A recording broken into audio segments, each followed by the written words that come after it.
Hi, I'm Margie Drube with the Drube team at Five Cities Homes. I'm here today with Miranda Wall. She is an active community member. She has a public service job, but she is a go-getting machine. So we're going to let Miranda introduce herself and then ask her a few questions about how things are going with all this. So Miranda, tell us about you. Hi, Margie. I work for the County of San Luis Obispo. I work in their Human Resources Department. With COVID, it's been pretty crazy. A lot of people have seen in the news what's happening, but they don't really understand totally what that means for a lot of our public service workers. We're called designated disaster service workers. So in the event of any disaster, any member of public service can be called to work on any task at any time.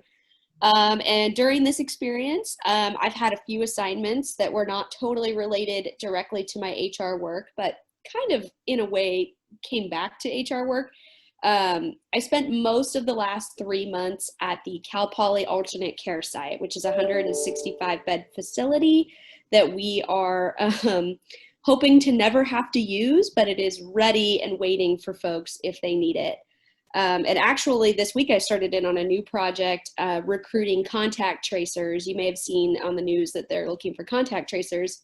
That's me. I'm reading all the applications, trying to find like 25 more people to help build the matrix. Cause right now we have 100% of folks traced and tracked to where they acquired the disease. So it's been really interesting.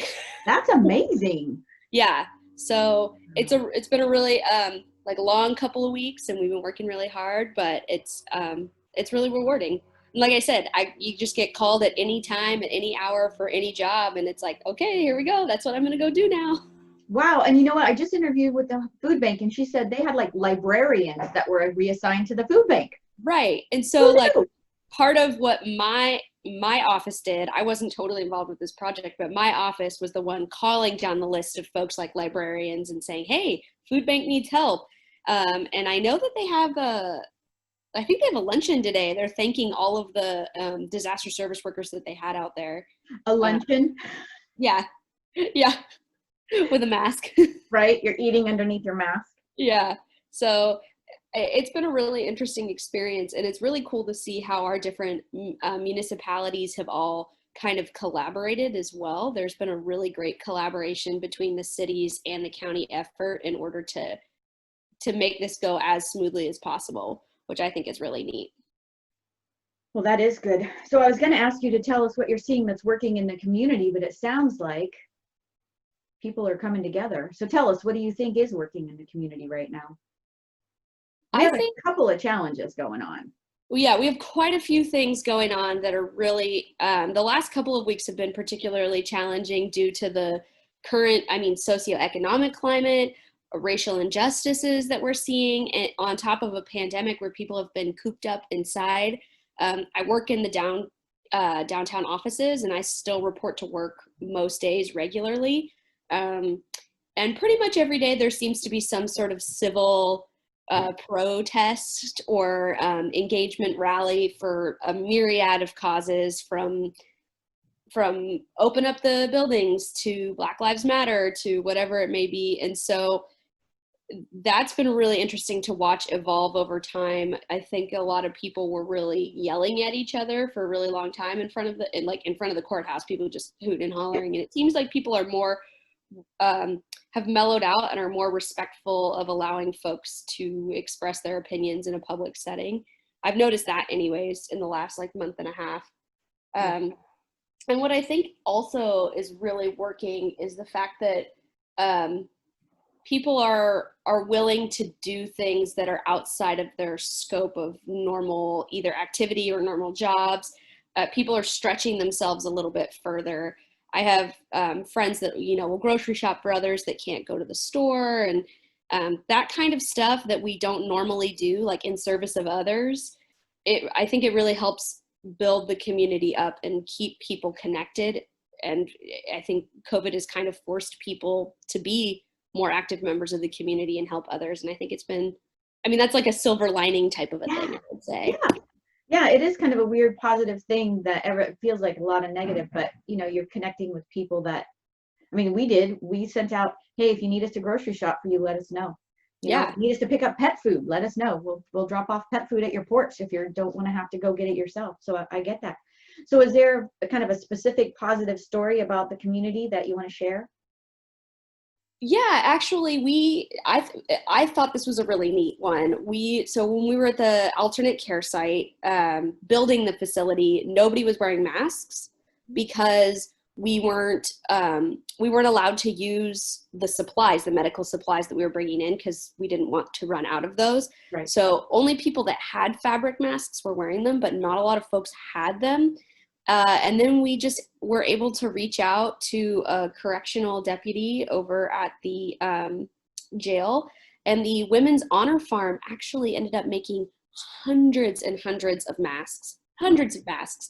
And so they started with just our little alternate care site team at Cal Poly, and then over time, they've made, I would guess, upwards of a couple thousand masks at this point that have been distributed not only locally here, but to a lot of our other county like entities where we have employees that are engaging with the public and stuff like that. And so they've just been sewing away like crazy over there. And I don't think anyone realizes it, but we have this whole wonderful team of women at the Honor Farm that are providing masks so that our public servants can go back to work, which has been really cool.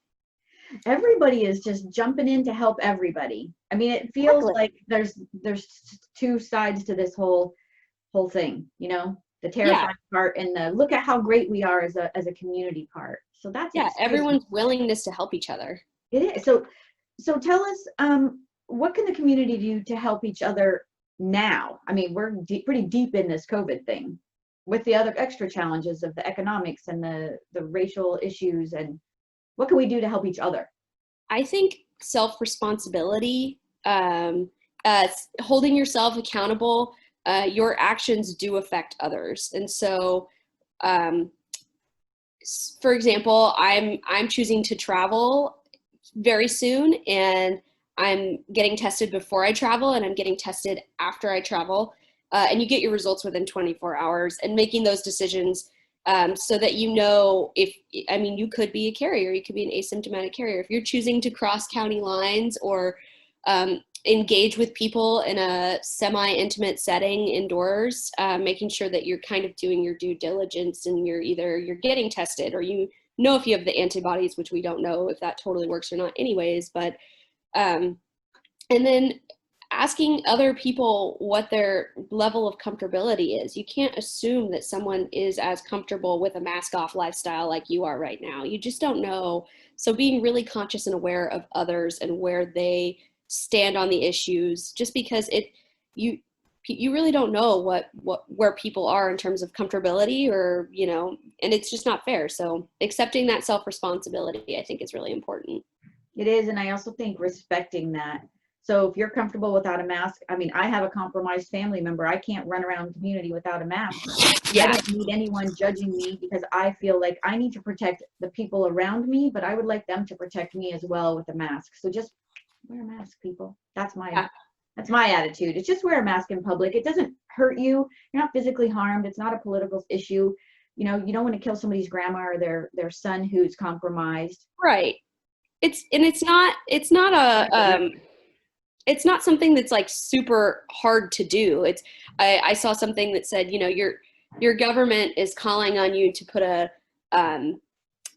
paper cloth, or like put a piece of cloth over your face. They're not calling you to war, like so many of our parents and grandparents before us who ended up in World War II and Vietnam and stuff like that. They were called to serve on a whole higher level. I mean, could you imagine if my generation had to do that? I don't know if they would. I don't know. But now just all they got to do is put a mask on. It's not that hard. I do. So I know a secret about you, that you are a road sponsor, but you want to tell us about that, but then also tell us a secret that I don't know. Ooh. Yeah, so I adopted a road. It's the first thing I've ever adopted. Super cool. It's actually a really interesting thing. You find all kinds of stuff on the side of the road. And it's more risky than you would realize. There's a lot of like poison oak and snakes and stuff out there. It's like, It's a little bit harder than I think we thought at first. It's fun though. And then a secret you don't know about me. I don't know if you know that I love to fish. Maybe you know that. I love to fish. And I haven't been once this year because of COVID, and I'm really missing it. Yeah, my sister's a big fisher too, and she's in Missouri, but I don't get it. I'm glad you love it though. All I remember about fishing is when I was a kid and all my cousins and my uncles would tell me, be quiet, Margie, stop talking. You're scaring the fish. Scaring the fish. That's all I know. That's fishing to me. It's being told to hush. Yeah. Well, that's a cool secret. So tell us, what advice would you give to people watching this video right now about themselves, about the community, about COVID, about whatever, about hiking? I don't care. What advice would you give people? I think something I've been saying recently is I think it's really hard for folks to be proud of our country. And I see a lot of folks really struggling with that due to the current political climate and all the other things that we've discussed, and COVID on top of that. But something that I believe firmly is, if you take pride in something, you're going to take care of something. So taking pride in our country right now is really important, not because you're proud of everything our country is doing right now, but you want to work to make this a better place. And so having that pride means that you're willing. It's just like your yard. If you're proud of your yard, you're gonna fix it up, and you're gonna make your yard look nice, or your house, or whatever. And so trying to keep that pride, even if it's tough, so that we can work forward and we're tackling these tough issues, and then we're proud that we'll overcome them someday. Oh, that is excellent advice. I'm very proud of you. Oh, thank you. You're a great citizen. You're a good friend, and I appreciate your time today, Miranda. Thanks so much. Yeah, thank you for having me. My pleasure. Virtually. Virtually, I know. Someday we'll all get to do things together again. One day. Until then, thanks.